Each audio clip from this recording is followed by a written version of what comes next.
On Spotify, you can get thousands of podcasts, including ours, as well as a bunch of the most popular news and politics shows for free. Go beyond clickbait with new episodes of The Daily by The New York Times, Up First by NPR, The Weeds by Vox, and much more. Just open the app, tap search, type in your favorite show name, and get streaming. Download the free app and start listening to podcasts on Spotify today. This week on Myths and Legends, we're in Persian mythology, talking about probably its most famous hero, Rostam. You'll see why that pet elephant might be a bad idea for your super buff 5-year-old, and why it's always a good idea to call your mom on Ancient World FaceTime, especially if she's a mythological bird who's going to coach you through a medical procedure. The creature this time is why you should stay inside during lightning storms. Not for the obvious safety reason, but because of the deadly rabbits that will shoot at you at 65 miles per hour if you interrupt them while mating.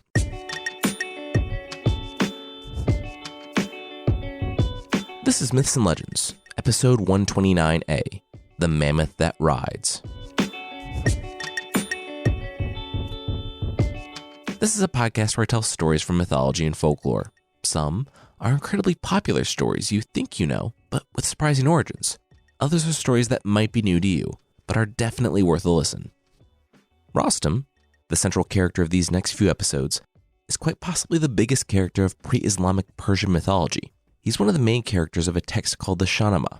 Like any good epic hero, the story of Rostam doesn't actually start with Rostam, but with his parents, and how the birth of his father, the future epic hero Zal, was super disappointing.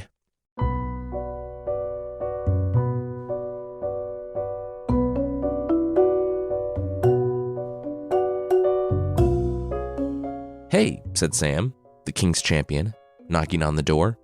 He just wanted to check if everything was okay. His lady had gone into labor, and he hadn't heard anything. That was like a week ago, so everything okay? Wait, what's with all the tears? Sam was starting to see some major red flags. He spotted his partner across the room sitting up in bed, holding a baby. Sam exhaled. All right, good. So she was okay and the baby was alive, and what could be so bad? Sam looked at the new mother, then back to the baby, then back to mom. "You gave birth to a tiny old man?" The woman shook her head. No, he was a baby. He had just had completely white hair and was spotted in places like a leopard. The mother tried to convince him that it wasn't all bad. The spots were kind of cool, and Anderson Cooper and John Slattery both had silver hair, and they were good-looking guys. It would be okay, she insisted. However, Sam could see nothing more than a demon when he looked upon the child. He refused to listen to the mother's pleas, instead ripping the baby from her arms. She rose from bed and struggled after him, begging to know what he was doing, but Sam only replied that he was going to take the baby to Simurgh.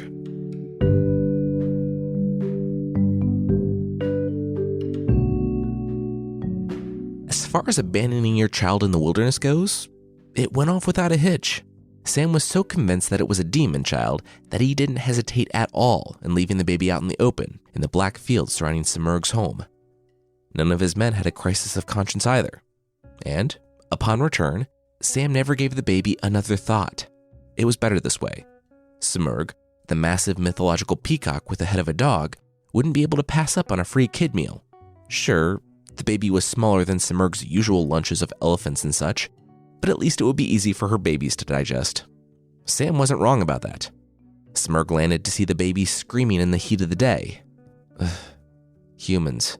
If this thing was a leopard, at least they would have weaned it and shaded it from the heat. Oh well, lunchtime. Simurgh scooped the baby up in her massive talons and took it, crying, all the way back to her nest. At the nest, the chicks looked on the baby. Did humans always sound like that? Simurgh shook her dog head. No, only the ones tragically abandoned by their parents to die in the wilderness. All right, eat up. The chicks looked on the screaming infant and inched closer, but their little bird shoulders slumped. They couldn't. They just couldn't do it. There was no way they could chomp a screaming baby, no matter how plump and tender it looked. Simurgh sighed. Yeah, she knew. She was really hoping they wouldn't think about it and just dig in, but the apple didn't fall far from the tree. She wouldn't be able to eat it either. All right, let's find a place for it to sleep.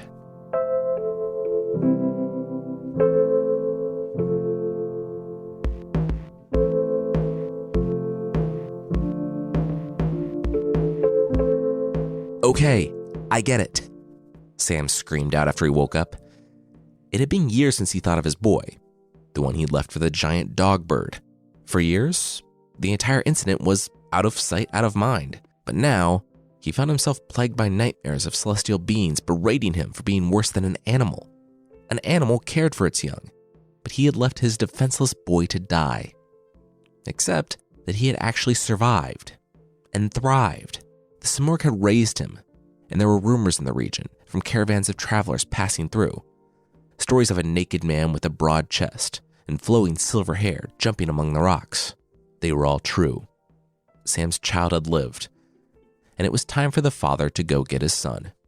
That's why, weeks later, Sam was bowing low before the mountain, crying out to all who would hear him how wrong he was, how his son wasn't a demon, but loved by his father. He wanted his son to come home. "This guy's my dad?" the young man asked his giant bird dog mom from atop the mountain. The Simurgh shrugged. She guessed. He seemed pretty torn up about the whole thing, and generally humans just move through this region as quickly as possible. Her money was on yes. Yes, it was. And now the young man needed to go. It did end up taking some convincing, but the young man finally agreed to go. The Simurgh could tell, not only by the fact that he had survived being abandoned as a baby and being raised by birds, but by how strong and how good he was, that he would be one of those humans that were truly great. He had a destiny beyond these mountains, one his abandonment helped support, and it was time for him to reach out and claim it. His father called. It was time to go. Down the boy climbed, making his way skillfully down the cliffs, and, with two of the Simurgh's feathers in his hair, he approached his father for the first time. Weeping, the man embraced the son he thought was dead. He was so sorry. The son held the father, and together they made their way back down to Sam's caravan.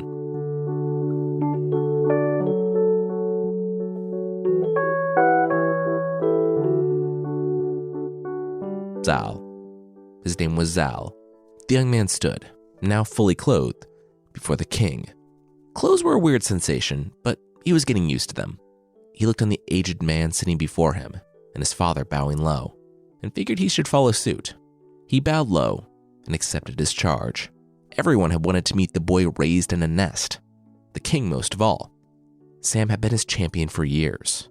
But Sam had been his champion for years. He was getting older, and the minute the king saw this young man, with his chest and arms like a lion, he asked if the boy would swear himself to the king on this day. Beaming, Sam agreed, and so Zal entered the king's service.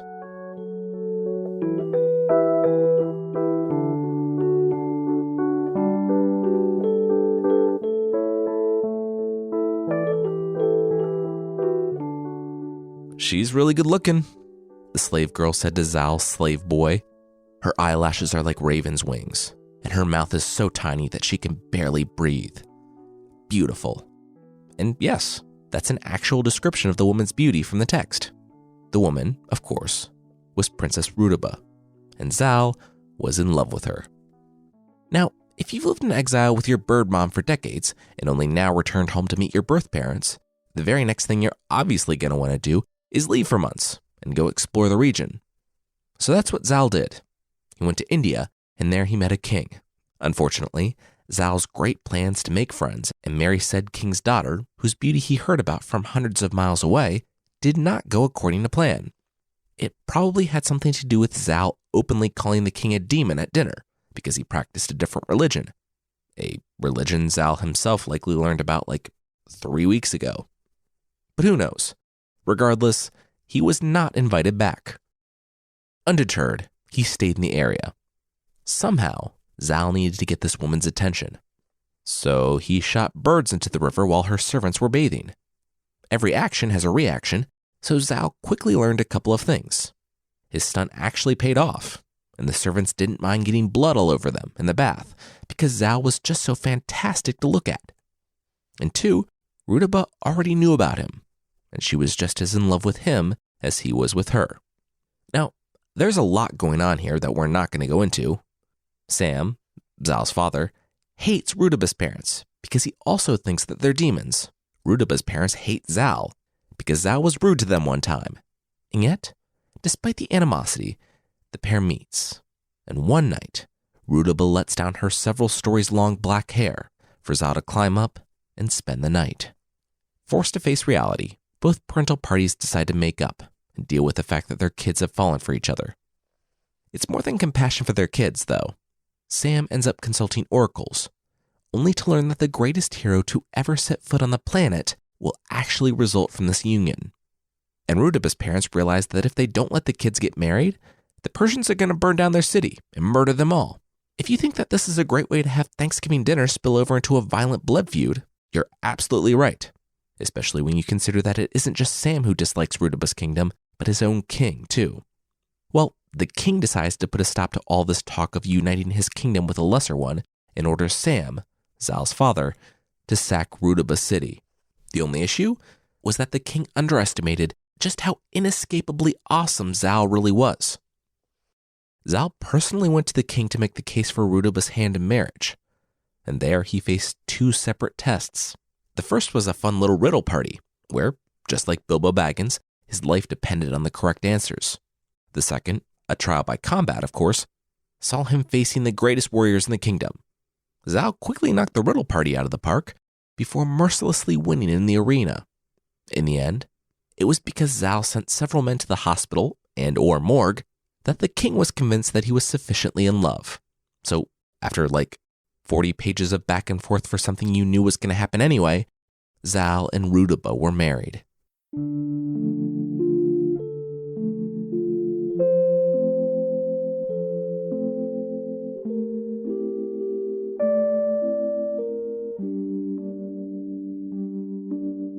Soon, Rudaba became pregnant. Months passed, and then many more months passed.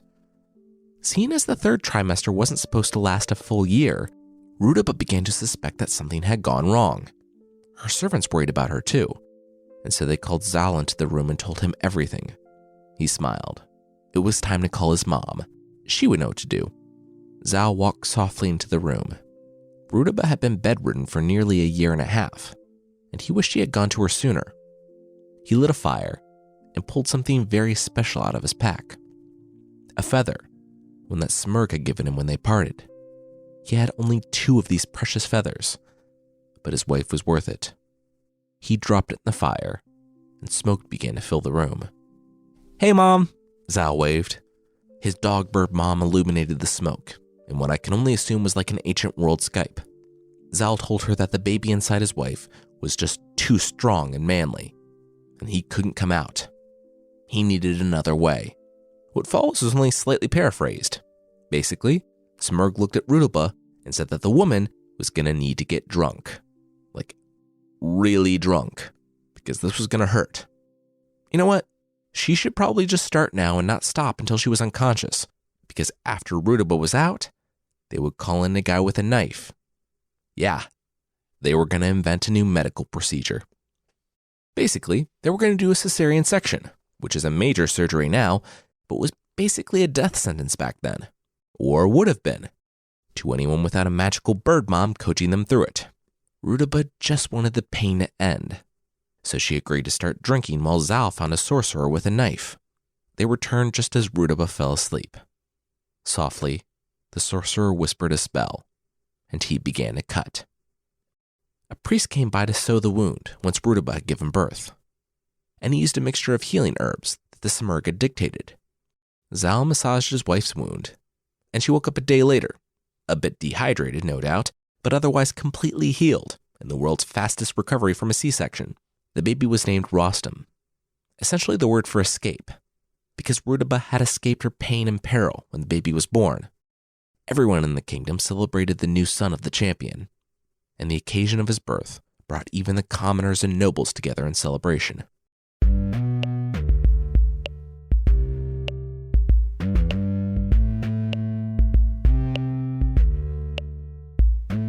We'll see what happens with this extremely exceptional child, but that will be right after this. All right, now back to the show.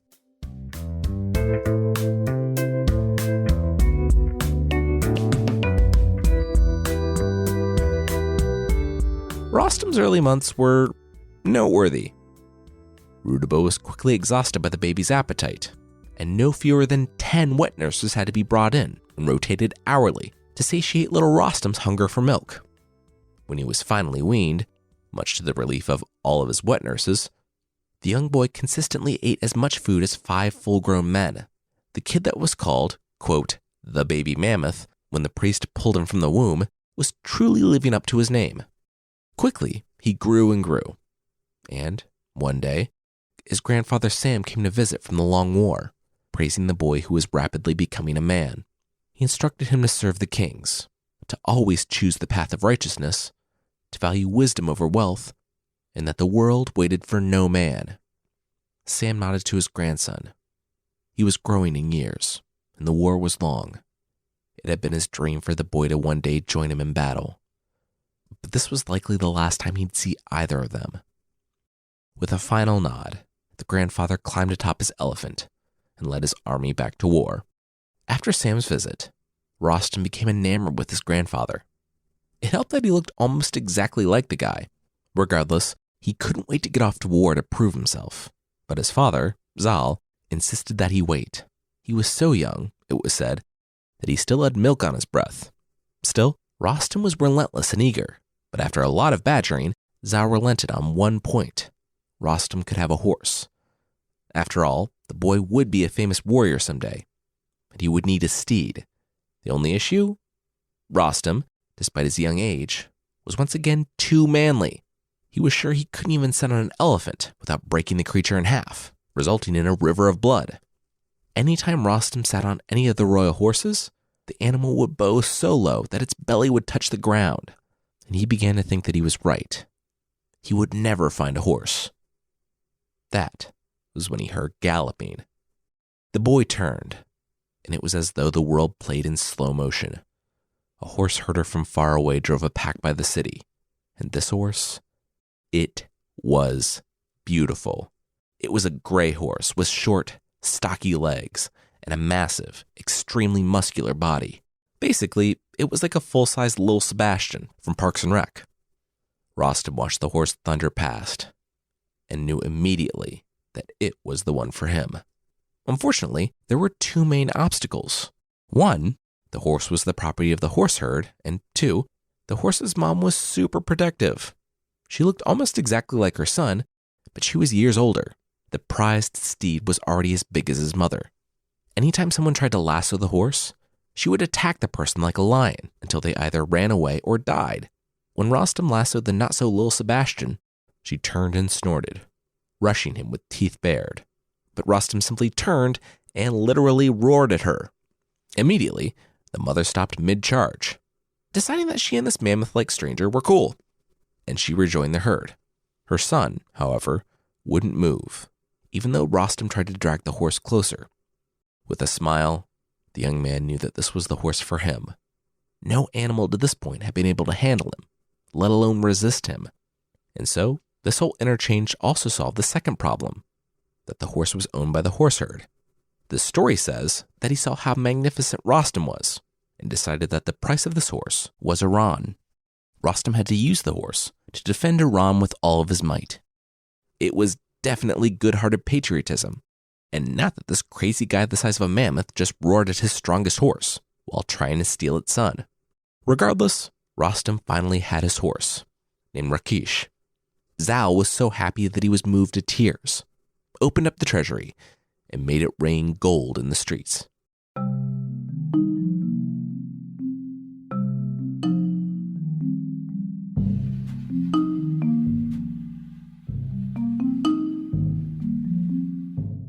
The king is dead. Long live the king. Wait, he's dead too? Okay, yeah, we're in trouble. Such was the sentiment echoed by basically everyone throughout Iran.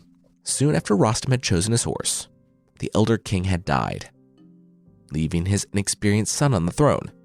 The king of Tehran, King Afrasiab, smelled weakness and quickly attacked. Now, Tehran makes up modern-day Uzbekistan, Kazakhstan, and the northern parts of Afghanistan and Pakistan. It's generally what we consider to be Central Asia today, and they were the enemies of the Persians at the time of our story. Years after they had come to an uneasy truce, the Tehranians stormed the city and killed the new king. throwing the region once again into war. With Sam gone, Zal was the champion, so he tasked himself with gathering together the nobles, uniting the land, and driving back the Turanians. This was a mammoth task, but luckily there was Zal's mammoth son to the rescue. Zal installed another king of Iran, some faraway relation with royal blood, and then he set to work putting together a battle plan that went right out the window when Zal's large adult son, Rostam, went charging right into battle on the back of his buff pony, burst right through the Turanian line, and wrenched the king from his horse by his own belt. He was going to take the man back to the new king, Kabad, as a trophy. Unfortunately, he didn't tuck the enemy king under his arm, but kept holding him by his belt, dragging his face through the dirt and rocks until the belt snapped. The defeated king tumbled to the ground, and his own warriors formed a circle around him, but the damage was already done. The men had witnessed their king being ripped from his horse and dragged through the battlefield. They knew what this meant, and they fled in every direction. The Iranian army chased after them. Surprisingly, the rival king survived, delivering a riverside soliloquy where he stated that the Iranians, with Rostam at the head, were the masters of the world, and that neither he nor anyone else would ever best them, so they might as well not even try. He sued for peace, and Kabad, the new Iranian king, granted it. It wasn't without a lot of argument from Rostam, however, insisting that Tehran didn't deserve it. Really, he should unleash Rostam in their lands and let them see what his mace could do. They'd never attack again. Mainly because they'd all be dead, but, details. Kabad held up his hands. He liked Rostam's initiative, truly, but a kingdom at peace was preferable to one at war. Still, he'd make sure that the Turanians didn't attack again in his lifetime, because he was going to make Rostam the king of the province on the border. Like his father and his grandfather, Rostam would be a king. He was to keep his weapons sharp and his spears dipped in poison, because wherever there was a kingdom, there was war. Only, there wasn't war. Not as long as Kabad lived, that is. When he came to the capital, he decreed that his kingdom would be guided by righteousness and generosity. If even an elephant fought with a mosquito, there would be consequences in his land. Ease came from effort, but people with great wealth were to share it and be grateful to share it.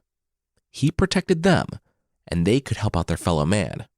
As such, anyone who worked but still couldn't get enough to eat was to come to him to be fed. Kabad's kingdom persisted in peace for 100 years, until the king, over 120 years old, began feeling a bit weak. It seems like half of being a good king is making sure you have a succession plan in place, and that's something that Kabad did. He summoned his eldest son, Kavas, and shared that his journey was just about complete. He only wanted to pass on a bit of wisdom to the boy. Don't let greed and ambition snare your mind. If you do, you'll be unsheathing a dark sword that will only be used against you. With that, the celebrated king, Kabad, passed away. His policies had kept the peace from within, while the watcher on the wall, Rostam, had kept the peace from without. There was just one problem. They wouldn't be fighting the kingdoms of this earth. A righteous land flourishing unchecked had attracted the attention of something else, something far darker and more powerful, and it was coming for the new king.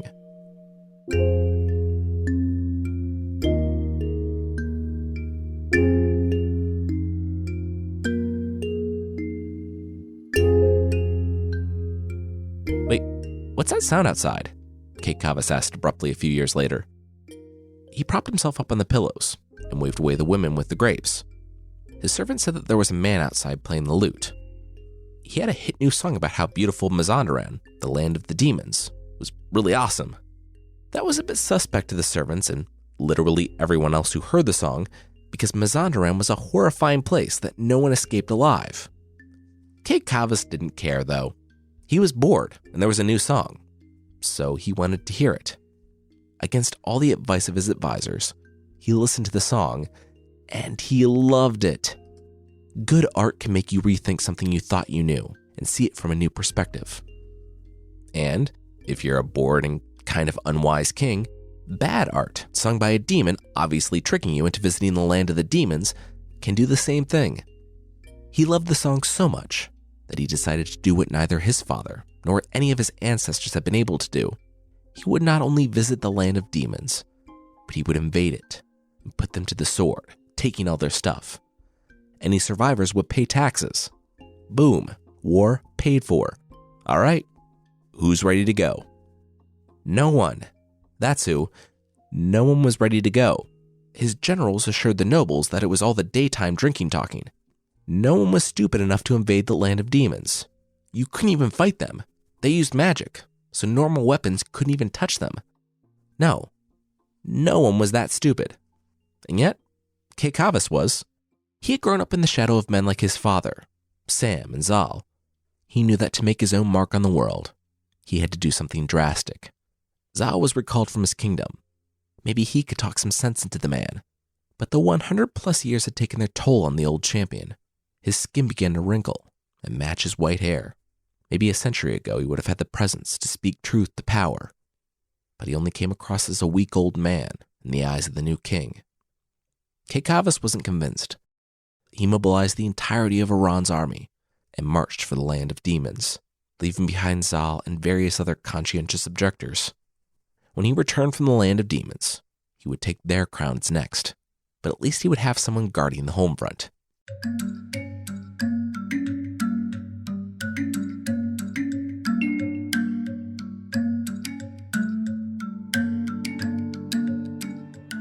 Caecavus laughed. Land of demons?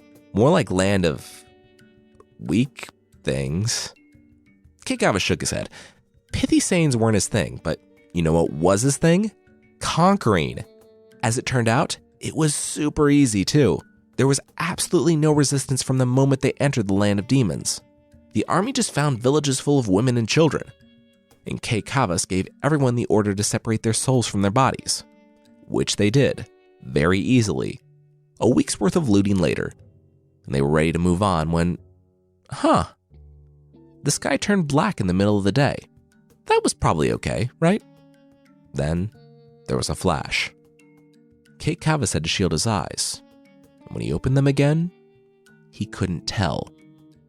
It felt like they were still closed, but they weren't. He was blind. From screams arising all over the city, he could tell that his army had been blinded as well. It might have actually been better that way, though. They didn't really stand a chance against the 12,000 demons that came pouring over the next hill. But at least if they were unable to see them, it would be way less terrifying.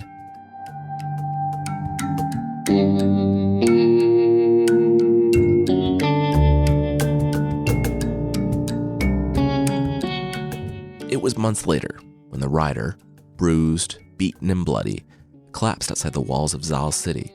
He had been hand-selected by the White Demon, the champion of the land of Mazandaran. Only a quarter of Caecavus's army could still see, but to a man, they had been captured. Right before the soldier lost consciousness, he said he had a message from the king of the demons.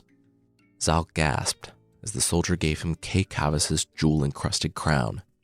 The soldier was sent to convey the message to Zal that he had the king and he had the Iranian army. He was going to torture them and kill them, and there was nothing that Zal or anyone in Persia could do about it. Zal took the crown of his king in his 130-year-old hands. He was too old to go, but there was another. It was time for Rostam to come down from his post. It was time for him to go to the land of demons and save his king.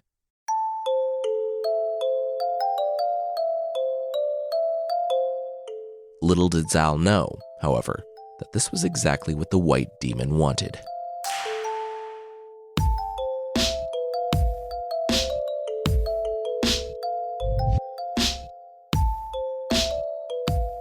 Next week, we'll see Rostam and buff Lil Sebastian embark on 7 Hercules-style labors to save the king. I want to say thanks to Jane MB, Punk Row, Dixon64, Bleebloon, Ali10145, Kremlin Dusk, Big Brown Bjorn, Saffit, Melly Yelly, Enalis, and Mouse Trainer for their reviews on Apple Podcasts. Thank you so much for your reviews. It's great to hear from you. And if you'd like to leave a review, Apple Podcasts is still the best place. And you can find the show there at apple.mythpodcast.com. There's also a membership thing on the site. For less than the price of giant googly eyes, you can get extra episodes, source pack ebooks, and ad-free versions of the show that won't stare off into nothingness and really only get googly during an earthquake. Check out support.mythpodcast.com for more info on the membership.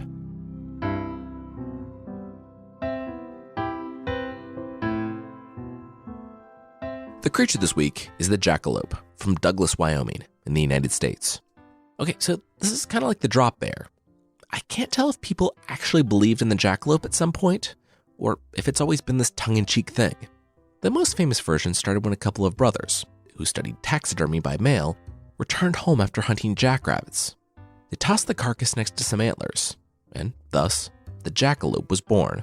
A combination of jackrabbit and antelope, the jackalope is about the size of a normal rabbit, but with horns, and a lot of other totally logical and reasonable attributes.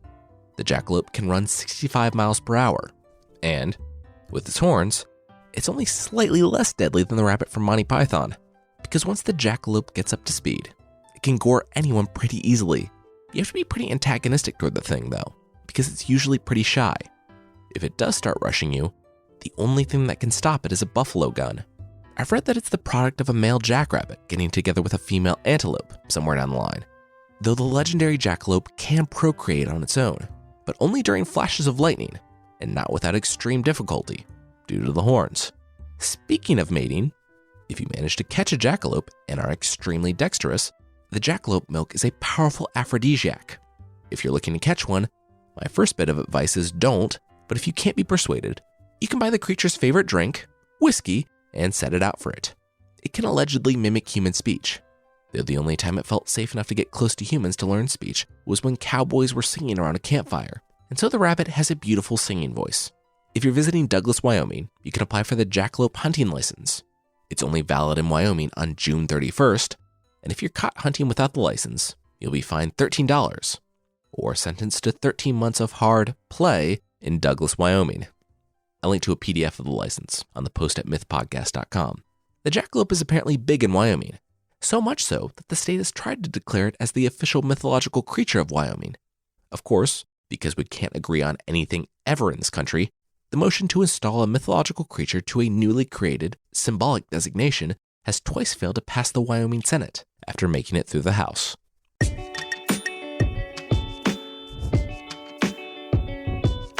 That's it for this week. The theme song is by the band Broke for Free, and the Creature of the Week music is by Steve Combs. There are links to even more music in the show notes, and today's episode was hosted and written by me, Jason Weiser. Our story editor was Carissa Weiser. Thank you so much for listening, and I'll see you next time.